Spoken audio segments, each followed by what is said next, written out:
Yeah. I'd like to introduce myself. My name is Mark Albright. I am the acting principal at Framingham High School. Welcome. Day 7, for those of you keeping track at home. But I've been a Framingham vice principal for 18 years, and I'm a resident here in town for the last 20 years. And I had 2 students go through the Framingham Public Schools. My son's a senior.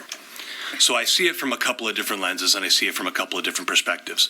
Some of the things that we're talking about are things we can't change today, right? We can't change the laws around suspensions today. The fact of the matter is we can advocate for those all day long. We can do all the things we need to do with the State Department to try and shift those because we do see the impact that it does have on behaviors.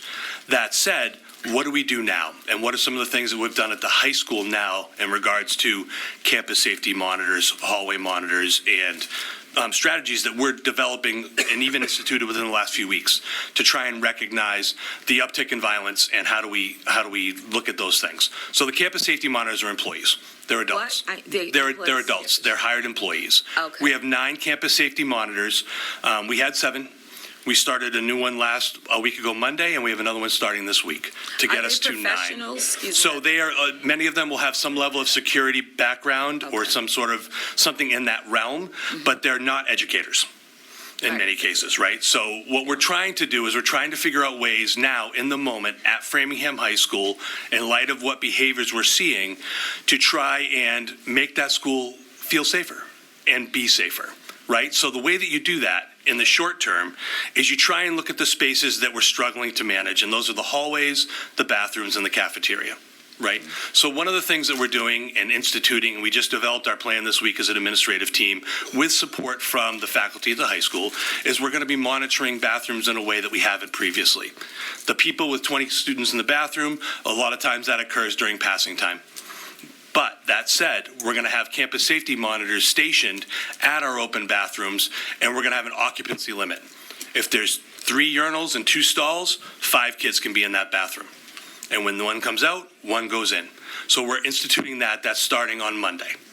One of the other things that we're talking about, and one of the other challenges that we've had previously was disrespectful behavior in the hallways, right? At the end of the day, when we talk about the 1.9%, we're talking about students oftentimes that have been involved in some level of violent incident. When we talk about violent incident, it could be pushing, it could be shoving, it could be a fight, right? But it's hands on somebody else. Right?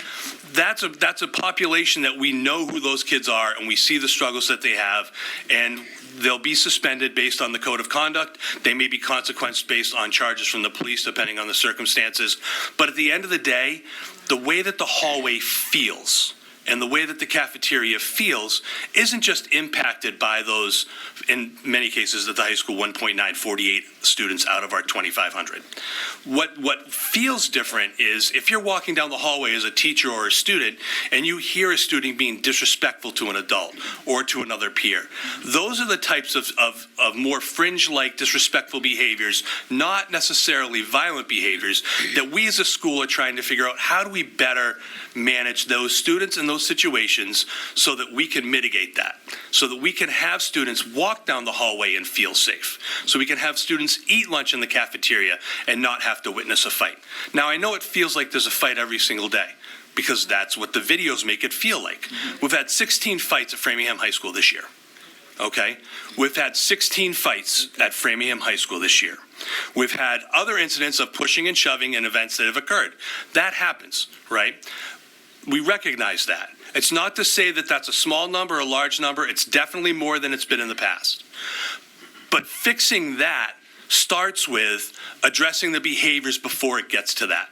So one of the other things we're doing at the high school, the vice principals are paired up with either a CSM, campus safety monitor, or another vice principal. And for the last 2 weeks, they've been walking the hallways every single period of every day. So there's a pair that's on, and then the rest of the VPs are working through their other responsibilities.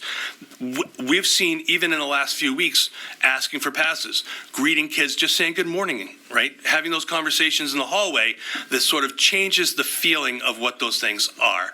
That said, there are still kids who interact with those vice principals in a disrespectful, insubordinate manner. Those students we have to deal with on an individual basis is based on the code of conduct. But our goal is to be present. Our goal is, as a community, the administrators, the teachers, the students to feel like we can turn the page on this because this is our home and this is what we want it to be. So that's a long-winded answer to CSMs are not students. Okay.